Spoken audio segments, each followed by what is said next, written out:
Oh my. Happy Fursuit Friday! Happy Fursuit Friday. So, we're finally back. It's been a while as of late posting tonight, but we just went and saw the movie Bros. Yeah. What's Which Bros about? it stars Billy Eichner and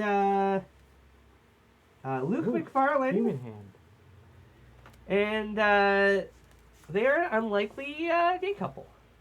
Ah. Now, we've been seeing ads for this for quite a while. Have we? And it finally came out, and we were like, yeah, you know what? Let's go see it. I only recall seeing ads for it like twice, and they were like very short and not very descriptive of what the movie was about. Okay. I was just like, oh, gay stuff. It looked like a fun gay comedy that wasn't a tragedy. Yes, that was definitely one of the things that made me even remotely interested in it. But yeah, basically it's about Billy Eichner's character is somebody who is trying to run an LGBTQ plus museum in downtown New York. In New York City. Hey, we're from New York. Yes, we are. And apparently they actually did film in New York. As well as in Massachusetts, in Providence I town. know someone from Massachusetts. And I thought that was pretty cool. Harvey Fierstein? I can never remember how to pronounce his last name. Harvey Firestein. Is it Firestein? Okay, Harvey Firestein cameos in it in a small part. This guy. I know, right? I'm terrible. Yeah, he still looks very healthy. It was actually kind of funny. He was a Jeopardy clue not too long ago. And they showed him just the way he looks like in this movie, heavy set and clean shaven, and nobody recognized him. Timer went by, nobody buzzed in, and the host was like, "Yeah, that's Harvey Firestein." Yeah, because we all know him. Like we know the caricature of him. Yes, That's he usually has a raspy bit of a voice with a beard, a black beard, and black hair. Yes, and that now too. he's just showing his age. He's still. Thankfully, still seems very, oh gosh, not old. Okay. Yeah, he still got it. Yeah. Oh my God, I gotta call my lawyer. I gotta call my mother. It's that guy from Independence Day. Independence Day. He's also in Mrs. Doubtfire. Yeah. He's the one who makes him a woman. And John Lovitz used to portray him on Saturday Night Live. Really? Oh, wow. Yeah. We're getting a little off topic. John Lovitz is not in this movie. He is not. But there are so many people who are, including Seth Meyers, Keaton Thompson, and... Whoa, spoiling all the cameos for the end of the movie. All right, fine. I won't say any more then. Unless you want to. Okay. Seth Meyers.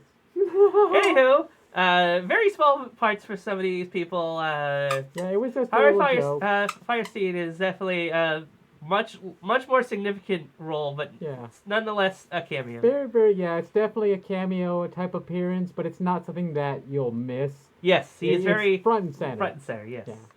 But it's a very interesting movie. It's about this young gay man who realizes that he's never found romance or had any kind of he's 40. Significant other. What's that? He's 40 years old. Yes, he's never found true love.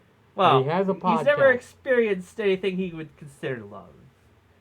He hosts a podcast, and he's talking about how he has no life experience to write anything about the subject, and he doesn't think he ever will. He feels satisfied in the rut he lives in. Yeah, he's like, this is fine.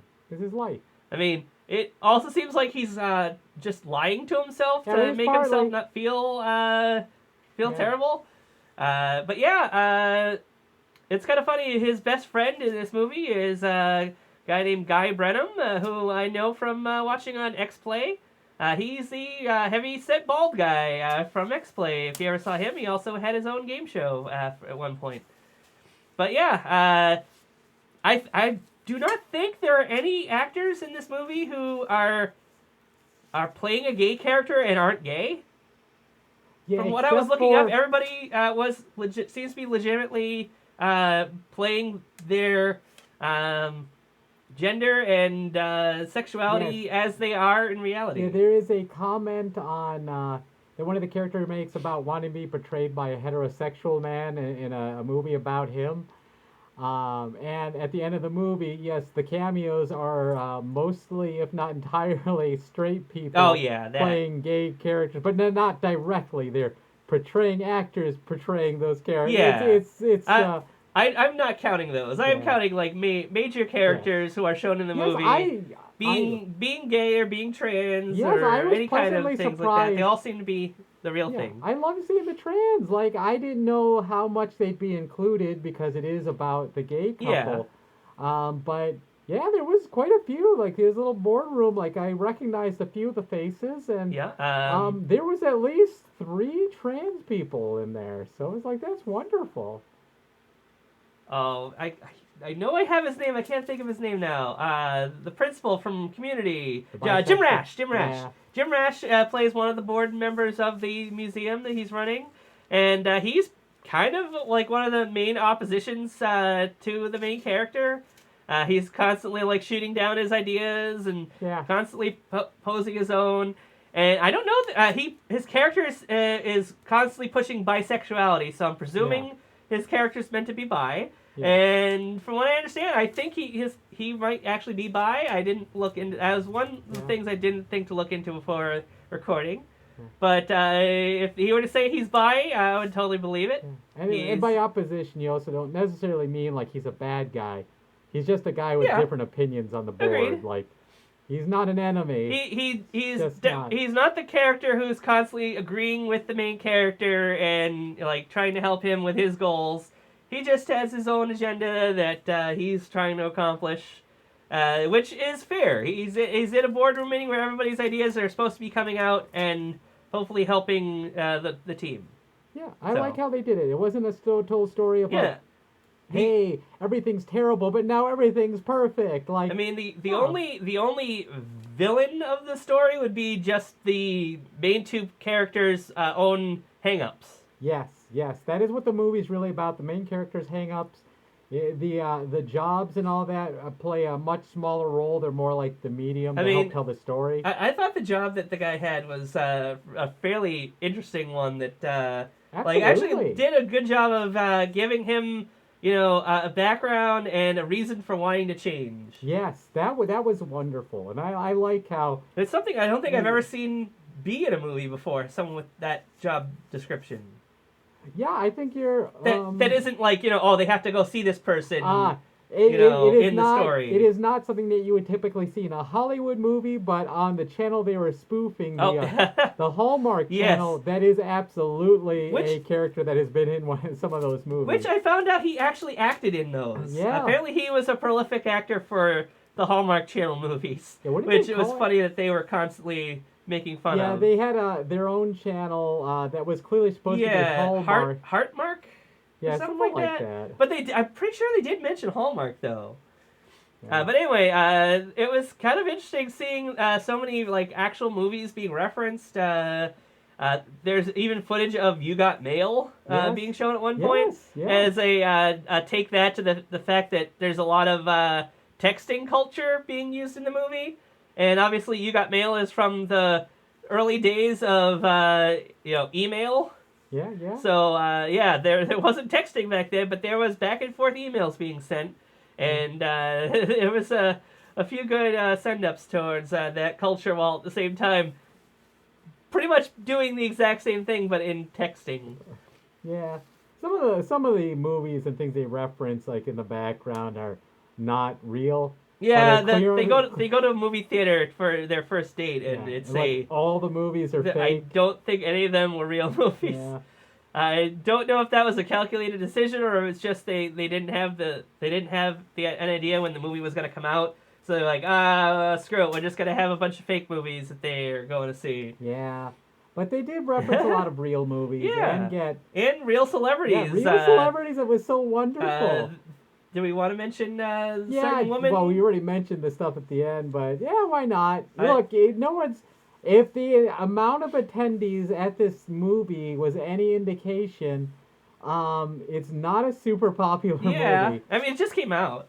Yeah, Pretty well, sure it that's did. usually But yeah. when it's really the Yeah, I busiest. know. And it's not even like at the theater at the back. It was one of the first Yeah, theaters. that was kind of surprising. Yeah, I there was like, was less oh, than theater 10. 18 is like, oh, it's gonna be in way in the back. Oh, Yeah, it's right like, here. nope, it's Okay. the first one on the right, and it's like, or the second, I can't remember. Yeah, well, I But, think it was the first one.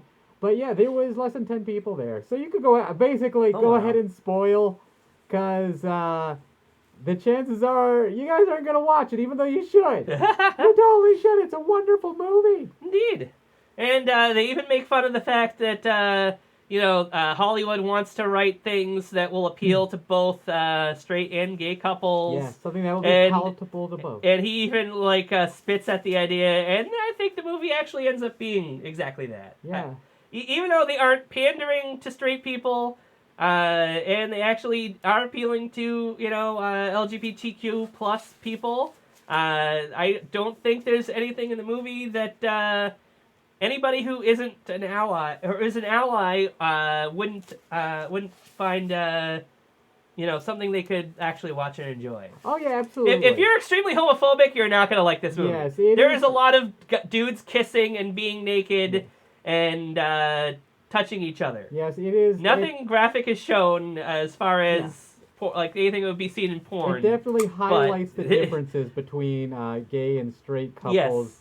In terms of dating, the overall scene isn't terribly different. But I definitely will say particulars. I like that they didn't have the cheap gag of the blanket. Like if it was a straight couple, the guy would have the blanket low enough where you could see his chest, and the woman would have the blanket up where it would be covering her chest. It's like, since they're both guys, that's just not even in there. So it's just not it. It's not addressed at all. And it's all tastefully done. There's no Yes. part that it feels like pornographic. Yes. They definitely show, what happens when you date, but you don't see anything that would be classified as hardcore pornography. Yes. Not that there would be. Yeah. And not that I'd be disappointed if there was.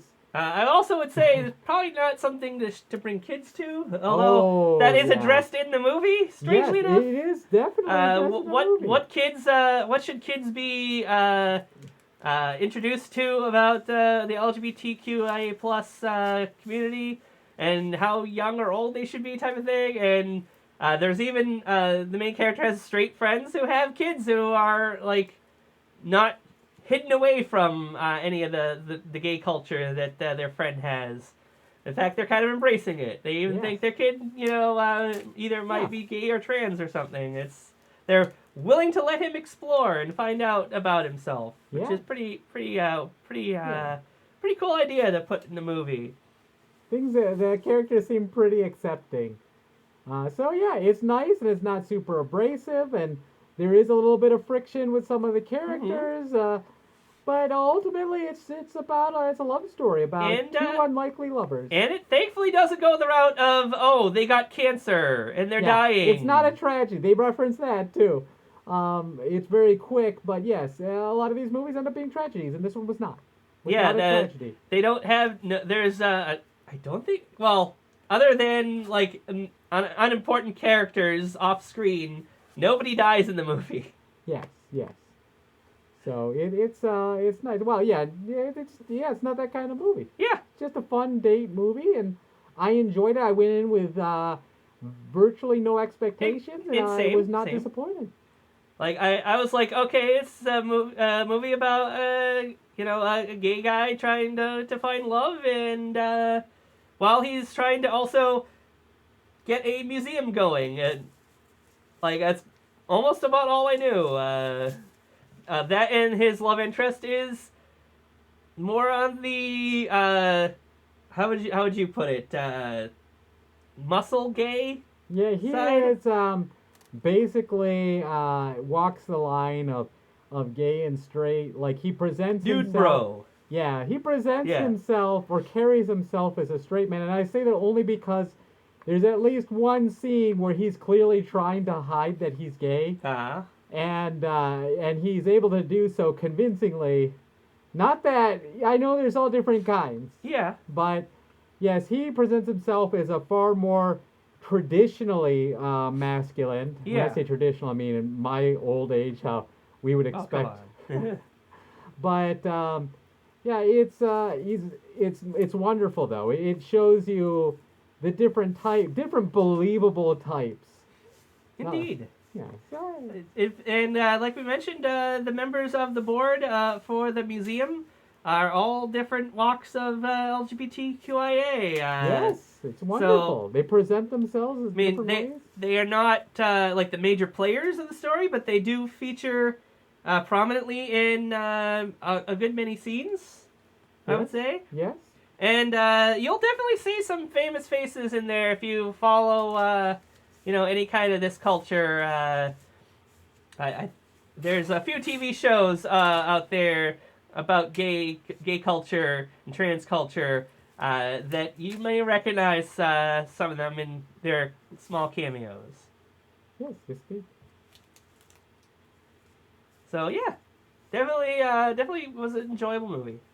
I enjoyed it a lot as well. Not disappointed at all. So as we wrap this up, we intended to do a video talking about Azurean's birthday trip to Massachusetts, but We got to see a lion. that's going to be a little longer and more involved. Oh no. So we're gonna push that off to the next video. So we'll hopefully have that for the next video.